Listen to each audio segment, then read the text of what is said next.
नमस्कार, मैं हूं संजय शर्मा। आप देख रहे हैं 4 PM गुजरात।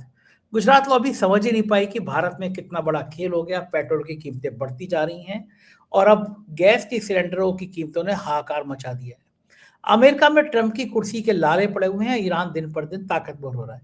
राशिद जहीर से बहुत एक्सक्लूसिव बातचीत की है मैंने। चलता हूं सीधा राशिद जहीर के पास आपको लेकर तमाम मुद्दों पर बहुत बेबाक टिप्पणी उनकी सुनिएगा जरूर। राशिद भाई, ईरान ने तो बिल्कुल कमाल कर दिया है। मतलब किसी को उम्मीद नहीं थी कि ईरान इतनी तेजी के साथ पलटवार लगातार करेगा। 22 से 23 दिन हो गए हैं।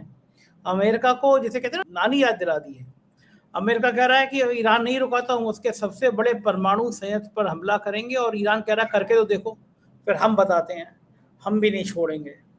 ये युद्ध जो है अब बहुत खतरनाक रूप से तरफ जा रहा है। इजराइल पे जहां हमला हुआ है वहां भारतीय बहुत बड़ी संख्या में रहते हैं और मिसाइल से हमला किया गया। अमेरिका के ना जाने कितने जहाज तबाह हो गए। अमेरिका ने सोचा नहीं था कि ईरान के पास इतनी ताकत है। ये युद्ध किस तरफ जाता हुआ नजर आ रहा है आपको? विजय किसकी होगी? ईरान की, इजराइल की, अमेरिका की, या ईरान वो करके दिखा देगा जो दुनिया में किसी ने सोचा नहीं? आप बहुत ज़्यादा स्टडी करते रहते हैं, इसलिए मैंने आज आपको तकलीफ दी कि क्या लग रहा है आपको आने वाले टाइम में क्या होगा? सर, विजय की बात तो यह है कि नेतन्याहू या अमेरिका इस बात की अपनी पीठ थपथपाता रहे कि विजय मिल जाएगी, लेकिन ईश्वर ना करे इसके अंदर इंसानियत का बहुत बड़ा लॉस होने जा रहा है। आपने अभी कहा कि उनके परमाणु क्षेत्र पर हमला करने की बात है। ईरान के 2 परमाणु क्षेत्र हैं, एक बुशर और एक नेतन्स। बुशर पे तो परसों तरसों उन्होंने हमला किया था। 350 मीटर की दूरी पर मिसाइल गिरा था। ये दुनिया का हर देश अपना सिविल एनर्जी जो बनाता है, न्यूक्लियर, जो लोगों की आसानी के लिए होता है, वो हर किसी के पास होता है। तो उस पर उसने मारकर ये बताया कि मैं तुझे किस प्रकार से जो है ट्रीट करने जा रहा हूं। और फिर कल तो उसने नेतन्स पर हमला ही कर दिया। नेतन्स भी उनका रिएक्टर प्लांट पूरा बना हुआ है। इसके जवाब में जब ईरान ने हमला किया है, 2 मिसाइल इस प्रकार के 2 शहरों पे मारे हैं। एक डिमोना पर एग्जैक्टली उसी न्यूक्लियर प्लांट पे नहीं मारा है, पास में पड़ा है। और एक उसके 20-25 किलोमीटर दूर शहर है आरद। वहां इतनी तबाही हुई है कि इसराइल का कहना है कि 100 लोग जख्मी हैं। मरने वालों को तो मालूम नहीं है, क्योंकि बहरीन, सऊदिया और यूएई और इसराइल, इनका सर एक इत्तेहाद भी हुआ है, मीडिया का इत्तेहाद। ये पहली बार आप सुनेंगे कि इन लोगों ने, चारों ने ये मिलकर बताया कि अब हम कौन सी न्यूज को आगे लाएंगे और कौन सी को पीछे लेकर ले जाएंगे। अभी बरखद एक बड़ी पत्रकार रही हैं। अक्सर उन्होंने जो है लड़ाइयां कवर की हैं। उनको मैं सुन रहा था 3-4 रोज पहले। वो वही स्टेट ऑफ हॉर्मुज के आसपास थी। तो उन्होंने कहा सर कि यहाँ पर जो न्यूज है वो बड़ी फिल्टर तरीके से सरकार दे रही है, यानी कि जो वो देगी वही हम बोलेंगे, उसके अलावा हमें कुछ बोलने की इजाजत नहीं है। खैर, मैं अपनी बात पर आता हूं सर कि मिसाइल जो मारे गए हैं, वहां अनगिनत लोगों के मारे जाने की भी खबर है। और आज इसराइल के हाल ये है कि इसराइल के मंत्रियों को सड़कों पर घेरा जा रहा है। नेतन्याहू अपनी उस बात पर उतर आया है जिसके बारे में दुनिया के बहुत बड़े बड़े फिलोसफर बात कर रहे हैं।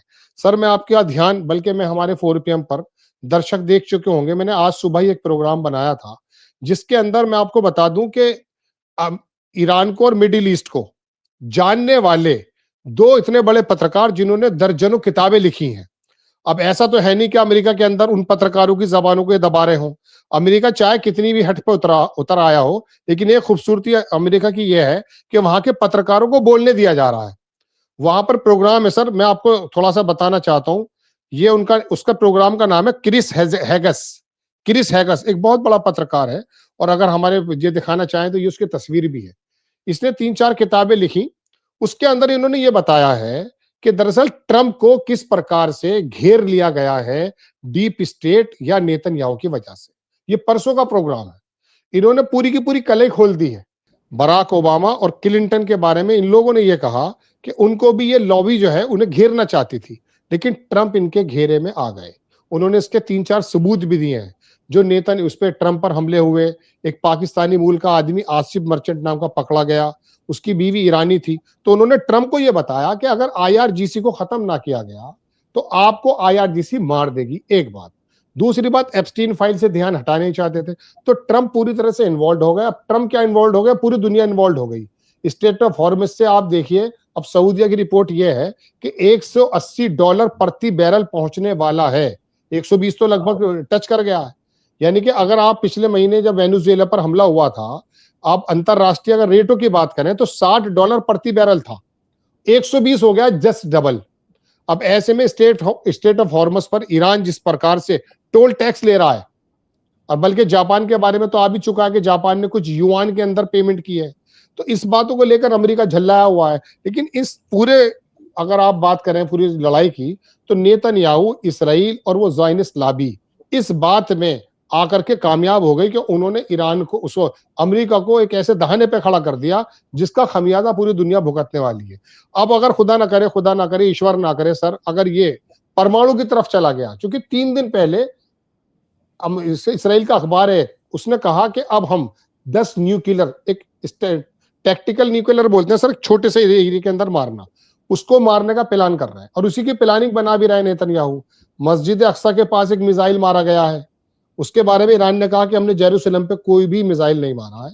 वो ये दिखाना चाहता है कि एक मिसाइल अगर मस्जिद अक्सा पे गिरा और पूरी दुनिया के मुस्लिम वर्ल्ड को देखो एकदम लड़ाई के अंदर कूद जाएंगे, जो सऊदी मुल्क अभी तक नहीं कूदे हैं, जो यूरोप अभी तक नहीं कूदा है। अब स्थिति ऐसी पैदा हो गई है कि अब इस लड़ाई के अंदर उनको इंटरवीन करना पड़ेगा, और उसकी वजह सिर्फ वो प्लानिंग है जो मैंने अभी आपको बताई, जो अमेरिका के टीवी चैनल्स पे वहां के रिपोर्टर्स दिखा रहे हैं। अब ईश्वर ना करे ये लड़ाई आगे बढ़े, लेकिन फिलहाल ईरान की बात यह है कि पिछले 48 घंटों में नेतन्याहू ने यह कहा कि ऐसी रात, ये शब्द है उसके, ऐसी रात मैंने नहीं देखी है जिस तरह से ईरान ने उसका, मैं कहूंगा अपनी आम जबान में, भसरा बिगाड़ कर रख दिया है। इस समय इसराइल के हालात बड़े खराब हैं जी। अच्छा, ये युद्ध बढ़ा कि इजराइल ने बड़ी साजिश के साथ अमेरिका को शामिल तो कर लिया, लेकिन इजराइल के इतना बुरा हाल हो गया जो इजराइल ने कभी कल्पना नहीं करी थी। कई दिन तक तो नेतन्याहू को लेकर ये खबर चलती रही, पता नहीं वो जिंदा हैं, मर गए, बंकर में छुप गए, और एक के बाद एक तरह, जिस तरह मिसाइल अटैक हुए, केमिकल अटैक हुए, वो एक बहुत बड़ी तबाही की तरफ इशारा कर रहे हैं। इजराइल अपनी मोसाद को लेकर बड़ा घमंड करता था कि हमारे पास मोसाद है, हमारे पास दुनिया की सबसे बड़ी खुफिया एजेंसी है। ये मोसाद कहाँ चली गई थी? उसको पता ही नहीं था कि ईरान कितना ताकतवर देश है। ईरान के पास हथियारों का इतना बड़ा जखीरा है कि अमेरिका के पसीने छुड़ा देगा। ये सब बातें उस इंटेलिजेंस को पता क्यों नहीं थी? कहाँ चूक गई वो इंटेलिजेंस? सर मोसाद की जहां तक बात है, मोसाद को तो ईरान के बारे में इतना पता है कि शायद ईरान को इतना नहीं मालूम। उन्हें मालूम है एक एक चीज का, उन्हें तो एक्चुअली इस लड़ाई को एक्सीलेट ही करना था। यही वजह है कि पिछले साल जो 12 दिन की लड़ाई हुई थी, उसमें जो ईरान ने जिस प्रकार के कुछ मिसाइल दिखाए थे, उससे ये अलर्ट हो गए थे, उनको पता चल चुका था कि मिसाइल ईरान बना चुका है और बहुत बड़ी तादाद में मिसाइल उनके पास है। तो वो तो एक्चुअली ईरान से कोई डरना नहीं है, उनको तो इस लड़ाई, इसको तबाही में लाना है। देखिए ईरान को वो लगभग लगभग बहुत बुरी तरीके से हर्ट कर चुके हैं। इसराइल के अंदर बहुत बड़ी तबाही है। इस बात के लिए मोसाद, ज़ायनिस्ट लॉबी, जो मैं आपसे बार बार कह रहा हूं, वो पूरी तरह से तैयार है। बस उनका तो कहना यह है, अभी नेतन्याहू जो 10-12-15 दिन पहले आए थे, उन्होंने कहा था कि यह धार्मिक युद्ध है, मैं 40 साल से इसकी तैयारी कर रहा था। उसको अच्छा, 2 चीजें मैं आपको सर और बता दूं, हमारे दर्शक भी जान लें। सिर्फ 2 देश दुनिया में ऐसे हैं जो अपने अपने 5000 पुरानी बात पर अटके हुए हैं, एक ईरान और एक इसराइल। इसराइल भी उसी तरह की तैयारी कर रहा था, और ईरान ने भी कहा कि हमें यूएई जैसी बड़ी बड़ी बिल्डिंग्स नहीं बनानी, हमें मालूम है हमें तबाह कर दिया जाएगा। इसलिए उन्होंने मिसाइलों पर ज्यादा ध्यान दिया, और जेरे बंकर 300 मीटर तक इनका बी-51 हमला कर सकता, 200 मीटर तक। उन्होंने 500 मीटर तक नीचे जाके अपना जो है ना यूरेनियम का तमाम धंधा और वो जो मिसाइल्स हैं अभी रखे हुए हैं। और अभी ऐसे मिसाइल कई सारे बाकी भी हैं जो दुनिया चौंक जाएगी, उसको देखेगी। तो ईरान भी अपनी तैयारी कर रहा था, क्योंकि ईरान को भी मालूम था कि आने वाले पूरे एरिया में ये ज़ायनिस्ट लॉबी कौन सी अपने मसीहा का इंतजार कर रही है। सर बात यह है कि हिंदुस्तान के अंदर जब हम कभी किसी पत्रकार से बात किया करते थे कि इस तरह से एक धार्मिक युद्ध होना, तो कहते थे कौन सी दुनिया में जी रहे हैं। आज वही पत्रकार, हालांकि वो हिंदी अखबारों के पत्रकार थे, मैं उनका सम्मान बराबर करता हूं, लेकिन वो अंतरराष्ट्रीय, हमारे यहाँ एक बड़ी दिक्कत ये थी कि अंतरराष्ट्रीय स्तर पर, कूटनीति स्तर पर बात करने से घबराते थे। आज चलिए अच्छा ये हुआ कि युद्ध से कम उनके दिमाग के चक्षु खुले और उन्हें पता चला कि नहीं, एक धार्मिक युद्ध भी है। नेतन्याहू जब सामने आया, उसने कहा कि मैं 40 साल से तैयारी कर रहा था। और जिस पत्रकार की मैंने अभी आपसे बात कही, 6 लाख लोग देख चुके हैं उसको, उन्होंने कहा इस अब से पहले क्लिंटन को और बराक को इसी ट्रैप में फंसाने की कोशिश की जा रही थी।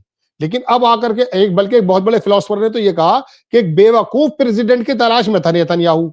शब्द यही है सर, स्टूपिड प्राइम राष्ट्रपति की तलाश में था, वो उन्हें मिल गया। अब वो आदमी एप्स्टीन फाइल की, देखिए मैं आपको सच बता रहा हूं, मैंने पहले भी प्रोग्राम में कहा, ट्रंप लड़ाई नहीं करना चाहते थे। ट्रंप को तो एप्स्टीन फाइल के माध्यम से और बाकी डरा धमका करके इसके अंदर इन्वॉल्व किया गया है।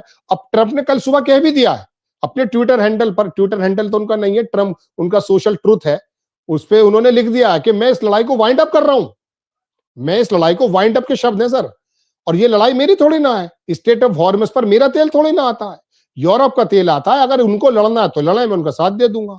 लेकिन 12 घंटे के बाद उनका फिर जो है जहन बदला, उन्होंने कहा 48 घंटे का मैं अल्टीमेटम दे रहा हूं, स्टेट ऑफ हॉर्मस को यदि खोल दो वरना मैं बड़ी तबाही फेरने वाला हूं। ये समझ में नहीं आता है कि अमेरिका का राष्ट्रपति, दुनिया का सबसे ताकतवर आदमी, हम जैसे छोटे मोटे पत्रकार भी बात करते समय ये सोचते हैं कि हमारी बात पकड़ ली जाएगी, लिहाजा बहुत समझनी चाहिए।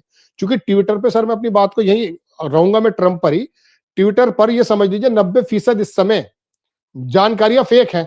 आप चैट जीपीटी और ग्रोक का अगर इस्तेमाल करेंगे तो पता चलेगा वीडियोस बनाकर डाल रखी हैं। ऐसे में हमारी जिम्मेदारी बन जाती है बहुत ज्यादा ध्यान से सोचना, बड़ी निकाल कर लाना। ट्रंप साहब सुबह कुछ और कहते हैं, शाम को कुछ और कहते हैं, क्योंकि वहां से उनको संचालित कर दिया जाता है। एक बात मैं आपसे और कहूं कि एप्स्टीन फाइल की, हालांकि 2006 से पहले ट्रंप का ताल्लुक नहीं, बाद में ताल्लुक नहीं रहा एप्स्टीन से, जेफरी एप्स्टीन से। अगर कोई वीडियो सर इस प्रकार की आ जाए कि 11 से 12 साल की कोई बच्ची उसके साथ दुष्कर्म हो, ईश्वर ना करे, तो आप ये बताइए ट्रंप मुंह दिखाने लायक कहां रह जाएंगे। और ऐसी ऐसी वीडियोस का उनके पास भंडार है, ये अमेरिका के अंदर बात चल रही है। अब वो डर गया अपनी पर्सनैलिटी को लेकर के, उसको नोबेल भी चाहिए, वो दुनिया के अंदर उसके बारे में किताबें लिखी हैं। सर मैं एक बात और बता दूं, याद आ गई मुझे, अगर आप कहेंगे तो हम दिखा देंगे। ऐसी किताबें हैं जिसको अंदर इसको किंग बताया गया, इसको मसीहा बताया गया। अब इनके पेट में, जैसे हमारे यहाँ भी एक हमारे महामानव है, उनके अंदर भी हवा भर जाती है, इसके अंदर भी हवा भरी हुई है कि यार वो मसीहा शायद मैं तो नहीं हूं। क्योंकि अब बनारस में आपको याद होगा कि हमारे मोदी जी ने कहा था कि मुझे अब ये बात में बिल्कुल कन्विंस हो गया हूं कि मुझे किसी काम के लिए भेजा है। यहूदी जो लॉबी है उन्होंने दरअसल ट्रंप को ये बता दिया कि आप तो वही मसीहा हो जो है थर्ड टेम्पल बनवाएगा। तो लड़ाइयां अब सर वहीं पर जा रही हैं जहां पर हमारे भारतीय पत्रकार जो बेचारे हिंदी अखबार में लिखा करते थे, मैं उनको बहुत सम्मान के साथ कह रहा हूं, जब उनसे कहता था कहते यार कौन से युग की बात कर रहे हो, वो युग सर आ गया। लेकिन आपकी हमारी चिंता अपने देश को लेकर है, हमारे लोगों को लेकर है, इंसानों को लेकर है। हम नहीं चाहते कि बुशर जो ईरान के अंदर पावर रिएक्टर प्लांट है उस पर जो हमला किया गया सर, अगर उसको हम मैप में दिखाएं तो वो तेहरान से 1200 किलोमीटर है, लेकिन वो उनका कोस्टल लाइन के पास में कतर को, कुवैत को कवर करता है। अगर वहां पर ताबनाकी फैल गई, वहां पर रेजेस आ गई, तो आप ये समझ लीजिए कि लोगों के फेफड़े फट जाएंगे, खून निकल आएगा। अभी समझते नहीं है दुनिया, हिरोशिमा नागासाकी को सुना है हमने, जब 2 लाख टेम्परेचर बन जाता तो सब कुछ लावा बन जाता है। तो ऐसी जगह पर लड़ाई पहुंच गई है, मैं बड़ी तकलीफ के साथ आपके सामने बयान कर रहा हूं, और उसका वाहिद जिम्मेदार इस वक्त नेतन्याहू और इसराइली लॉबी है। लेकिन ईरान ऐसी कमर बांध कर आया सर, इस बार ईरान के किसी भी दुनिया के किसी रिपोर्टर ने अभी तक ये बात नहीं कही है कि ईरान के किसी स्टेटमेंट से ये लगा हो कि वो थोड़ा सा भी मुच गया है, थोड़ा सा भी दब गया है, और वो जो बात बोल रहा है सर उसको दूसरे दिन वो कर देता है। वो इनकी तरह नहीं है, वो कहता है कि अभी जैसे धमकी मिली है और ट्रंप ने कहा कि मैं सारे एनर्जी सेक्टर को बिगाड़ कर रख दूंगा। उसने कहा अगर आप मेरा ये काम करेंगे तो मैं पूरे के पूरे जो मिडिल ईस्ट है, दुबई में they can't survive without electricity, वो नहीं रह सकते सर, उनके केबिन बने हुए हैं। वहां की अगर इलेक्ट्रिसिटी, वहां की पानी का निजाम अगर बर्बाद कर दिया गया तो आप यकीन मानिए मिडिल ईस्ट में पूरी जगह तबाही फैल जाएगी। और हमारे यहाँ ईरान हमसे कुछ ज्यादा दूर नहीं है, ईरान पर ईश्वर ना करे अगर कोई हमला होता है, अब दिल्ली में बैठ के हम ये सोचने लगे वो तो बहुत दूर की बात है, नहीं, अभी तो सिर्फ सिलेंडर पे हाहाकार मच रहा है। ईश्वर ना करे अगर यहाँ हमले इस प्रकार के होने शुरू हो गए तो ये समझ लीजिए कि वो असर हमारे पास भी आएंगे। ये मौका बहुत ही ज्यादा क्रूशल है। ऐसे समय में भारत को 140 करोड़ लोगों की जनता का प्रतिनिधित्व करने वाले मोदी जी जिस तरह की बात करते थे, दुनिया उनकी तरफ देख रही थी, लेकिन पता नहीं क्या हो गया। हाथी के जो है ना कान बड़े हो जाते हैं तो शरीर नजर नहीं आता सर। इनको मालूम ही नहीं है कि भारत है क्या। आप नो डाउट 10-11 साल से आए हैं, लेकिन भारत के बारे में आप दुनिया के बारे में जानकारी तो करें। हमने उस समय दुनिया को वो राह दिखाई है गुट निरपेक्षता की, जब दुनिया बटी हुई थी 2 धड़ों में। आप आगे आकर बात करें, जब ईरान हमारे सिंदूर ऑपरेशन में बात कर सकता तो आगे आकर बात करनी चाहिए। लेकिन यहां तो बात क्या चल रही है, यहां तो अमित शाह की दूसरी प्लानिंग चल रही है, यहां तो योगी आदित्यनाथ को हटाने की। मुझे तो कभी कभी लगता है कि नीतीश वाला मसला कब खत्म होगा। नीतीश की सरकार, अभी तक हमारे लोग बाजी नहीं आ पा रहे हैं। हमारी सरकारें सिर्फ इस चक्कर में है कि किस प्रकार से विपक्ष के नेताओं के मोबाइल बंद किए जाए, न्यूज चैनल बंद किए जाए, यूट्यूबर्स को बंद किया जाए। अरे भैया, इससे बड़ा मसला है भाई, दुनिया हमारी तरफ देख रही होगी, आप बात करें, वरना अभी सिलेंडर के लिए लोग आए हुए हैं, पता नहीं किस चीज को लेकर शहर में आ जाए, सड़कों पे आ जाए लोग। जी राशिद भाई, आपने कहा कि एप्स्टीन फाइल एक बड़ा मुद्दा है। हमारे यहाँ बड़ी सामान्य भाषा में कहा जाता है कि आदमी बड़ा छिछोरा है, यानी बड़ा सड़क वाला टाइप का स्तरहीन आदमी है। एप्स्टीन फाइल को लेकर बड़े देश के राष्ट्रपति इन शब्दों का इस्तेमाल नहीं करना चाहिए, लेकिन ट्रम्प छिचोरी हैं। जिन बच्चियों के संग फोटो आ गए, नरबख्शी है। तो जो आप हमारे नवरात्रि चल रहे हैं, 12-13 साल की तक की बच्चियों के पैर छूते हैं, हम मानते हैं कि देवी हैं इनमें, ईश्वर है इनमें, और वो 10-12 साल की बच्चियों को शरीर नोच रहा है, खसोट रहा है। तो ऐसे छिछोरे आदमी को तो क्या फर्क पड़ेगा कि उसकी इज्जत तार तार है। लेकिन हाँ, ये बात है कि आपकी बात सही है कि ट्रम्प को ये डर होगा कि अगर वो वीडियो आ गए तो शायद अमेरिका में विद्रोह हो जाएगा। और अमेरिका के इतिहास में अमेरिका कहता है हम बहुत बड़े राष्ट्र हैं, हम बहुत बड़े ताकतवर हैं। इतना स्तरहीन राष्ट्रपति कोई आया नहीं है जिसने अमेरिका की इज्जत इतनी गिरवा दी। लोग उसको जोकर की तरह इस्तेमाल कर बात कह रहे हैं कि जोकर है, आज कुछ कहता है कल कुछ और कहता है। अमेरिका के बहुत सारे जहाज गिरा दिया ईरान ने। कभी कभी ऐसा होता है राशिद भाई, बहुत ताकतवर आदमी हूँ मैं अपनी सोसाइटी का, और मैं अपने गार्ड को गाली दे दूँ, थप्पड़ मार दूँ, तो उसको पता है गार्ड को बहुत बड़े आदमी होंगे, ये मेरा, मैं तो क्या कर सकता हूँ। लेकिन पलट के गार्ड मुझे एक दिन गधा कह दे तो मेरी सब इज्जत खत्म हो जाएगी। अमेरिका को भी यही ईरान था कि गुमान था कि ईरान तो छोटा सा मुल्क है, और ईरान ने बैंड बजा दी। अमेरिका के अंदर भी जो आर्थिक तूफान आया हुआ है, जहाज गिरने के बाद उनकी इकोनॉमी बर्बाद हो रही है। आपको लगता है कहीं ऐसा ना हो कि अमेरिका के लोग ही ट्रम्प का बोरिया बिस्तर बांध दें वहां पे किसी से? मैंने सर कहा कि अमेरिका के लोग जो हैं वाकई वो बड़े लोकतंत्र में विश्वास करने वाले हैं, और उनका जो फेडरल सिस्टम है उसकी दुनिया में मिसाल दी जाती है। दुनिया का सबसे बड़ा पुराना लोकतंत्र है। और अमेरिका के लोग हमारे यहाँ नहीं है कि डरा दिया जा रहा है और बंद कर दिया जा रहा है, और पाकिस्तान की तरह बिल्कुल जो है इमरान खान के खिलाफ कोई प्रदर्शन नहीं हो सकता, उसके पक्ष में नहीं हो सकता। वहां के लोग सड़कों पर आ रहे हैं, कई शहरों के लोग आ चुके हैं। और आने वाले वक्त में अगर ट्रम्प की एप्स्टीन फाइल और ये ईरान का जो मसला अगर नहीं संभलता, तो ये जो महंगाई है वो बड़ी डीपली उसकी निगाह रखते हैं। उनको मालूम है अब पूरी दुनिया के अंदर तमाम जो देश हैं उसके सरबराह इस बात को एहसास कर गए कि यूरोप को और अमेरिका को इस लड़ाई में घसीटने वाले दरअसल इसराइल है।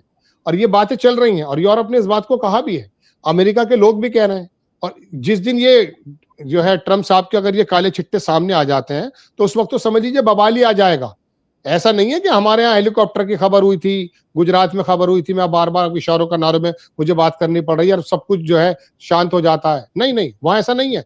वहां बोलने की आजादी आज भी है। मैं जिस लोग रिपोर्टर्स की बात आपसे कर रहा हूं, बराबर टकर कार्लसन की हत्या के बारे में बात हो चुकी है। 3 बार वो समझा चुका ट्रम्प को, 3 बार उसने पॉडकास्ट किया और उसने कहा सर ये आप गलत कर रहे हैं। उसकी हत्या, उसके बल्कि ऊपर एलिगेशन लगाए जा रहे हैं। बल्कि ट्रम्प की जो एक डायरेक्टर था उसका, मैं कह सकता हूँ एक उसका काउंटर टेररिज्म का, उसने अभी परसों तरसों इस्तीफा दिया है। तुलसी गैबर्ड उसको लेकर के गई, तो उसने कहा कि कोई भी ऐसा इमिनेंट थ्रेट ईरान की तरफ से नहीं है जो झूठ बोला जा रहा है। और उसने बाकायदा कहा कि ये लड़ाई दरअसल इसराइल की है, जो धार्मिक लड़ाई है उसमें अमेरिका, अब तो अमेरिका के लोग देख रहे हैं इस बात को। और इसमें भी कोई दो राय नहीं कि जिस दिन भी ये कुछ फाइल, क्योंकि ये फाइल जो है ना, ये सर उन्हीं के कब्जे कुदरत में है। जो मैं आपको बता रहा हूँ कि वो ज़ायनिस्ट लॉबी एक जमाने से काम करते हैं, वो आज का काम आज नहीं करते। 2015 से काम चल रहा था, जब 2016 में ट्रम्प आए थे, 2015 में ही जो है उनको ट्रैप कर लिया गया था। तो ये सरकारों का आना जाना, मैंने एक बार 4PM पे प्रोग्राम बनाया था कि क्या आप लोग ऐसा सोचते हैं कि हम चुनते हैं सरकार? सरकार तो वाकई वोट से हम चुनते हैं, लेकिन जो आसपास का माहौल बनाया जाता है ना, पुलवामा से और सिंदूर से और दुनिया भर की एक्टिविटीज से, और एक बार दिल्ली में एक बूढ़ा आदमी आया था महाराष्ट्र का, उसने आकर के हंगामा करा था, ये सब कुछ प्री प्लान होता। अब कहाँ चले गए वो सारे एनजीओ, सारा मीडिया, दुनिया का जो मेन स्ट्रीम मीडिया चल रहा है, ये एक टाइम पर आकर एक्सीलेट करता है उनके इशारे पर। तो उनको मालूम है कि एप्स्टीन फाइल कब आनी है कब नहीं आनी, तो इसी वजह से परेशान भी हैं। लेकिन अमेरिका के लोग सड़कों पर आ रहे हैं और आने शुरू हो चुके हैं, बातें चल रही हैं। इसराइल के लोगों को बता नहीं रहे हैं। वहां पर एक कानून बना दिया गया है सर कि कोई भी वीडियो जारी नहीं करेगा, कोई भी न्यूज नहीं देगा, वरना इसराइल के हालात अगर कोई देखे तो दुनिया समझ जाएगी कि ईरान ने इस वक्त उसका कैसा भरता निकाल दिया है। मैं तो एक बात ये भी कहूंगा कि वाकई अमेरिका के लोग लोकतंत्र में हम पे विश्वास तो हम भी रखते हैं, लेकिन हमें जिस तरह से डराया धमकाया जा रहा है, तो उत्तर प्रदेश में तो ईद की नमाज में देखा सर हमने कि वहां पर जो है, अभी मैं देख रहा था एक दरोगा की वो मैनपुरी में धमकियां दे रहा है दाढ़ी वाले को। अमेरिका के अंदर ऐसा नहीं है, इंसाफ पसंद लोग हैं वो, और वो सड़कों पे आ रहे हैं और वो बैंड बजा कर रख देंगे इस पूरे निजाम की। लेकिन एक बात तय है सर कि अब ये निजाम बदलने वाला है। वो जो आप वर्ड ऑर्डर सुना करते थे ना, ये सब किताबी बातें हुआ करती थी, ये टूट रहा है निजाम। अब यहाँ चीन किस प्रकार से पूरा का पूरा मिडिल ईस्ट, पूरा यूरोप और वहां तक जो है अपनी बातों को फैला रहा, थोड़े दिनों बाद देख लीजिएगा आप। इस लड़ाई से अमेरिका के तमाम रिपोर्टर बुद्धिजीवी कह चुके कि अमेरिका यहां पर घिर गया है, ट्रंप यहां पर घिर गया। इस लड़ाई से वो बिना अपनी इज्जत दांव पे लगाए बिना और उसको छीने बिना वो वापस नहीं जाएगा, क्योंकि ईरान तो बहुत मजबूत स्थिति में है। उसको मालूम था कि कहां कहां क्या क्या होना है। स्टेट ऑफ हॉर्मुज की अगर स्ट्रेटेजी इनको पता चल जाए, जो कि उनकी है, क्योंकि ईरान के बहुत सारे बुद्धिजीवी बताते रहते हैं, हम देखते रहते हैं कि अंदाजा नहीं कर सकते। यहां पहले युद्ध हो चुका है सर, उसके अंदर जो है ना, ईरान का और इराक का जब युद्ध हुआ है, तो उसको जो है वो लोग स्टेट ऑफ हॉर्मुज की तो अब बात हम सुन रहे हैं, वहां पर शिपवारी कहा जाता था वो। उसके अंदर 350 जहाज खून ये पानी लाल हो चुका था। अब भी ऐसी मौका आ रहा है, उन्होंने अपने बेड़े रवाना कर दिए, देखिए क्या होता है। लेकिन अमेरिका के लोग सजग हैं और वो आने वाले वक्त में शायद, मुझे उम्मीद यह है कि जैसे जिस तरह से वो लोग सड़कों पर उतर आते हैं, ट्रंप को समझाने के लिए सड़कों पर जरूर उतरेंगे। जी बिल्कुल ठीक बात है। दुनिया बहुत खतरनाक मोड़ पर जाती हुई नजर आ रही है। बहुत बहुत शुक्रिया राशिद भाई, इतनी सारी बातें करने के लिए, थैंक यू। तो ये थे राशिद जहीर, और ईरान और अमेरिका के इस जंग के परिणाम क्या होंगे ये अब सीधा सीधा दिखने लगा है। ईरान वो करने जा रहा है जो किसी भी स्वाभिमानी मुल्क को करना चाहिए, और जाहिर है कि अब ईरान के तेवर पूरे अमेरिका और उनके चंपू दोस्त जितने हैं उनके लिए बहुत भारी पड़ने वाले हैं। कैसी लगी बातचीत बताइएगा जरूर। शुक्रिया, थैंक यू।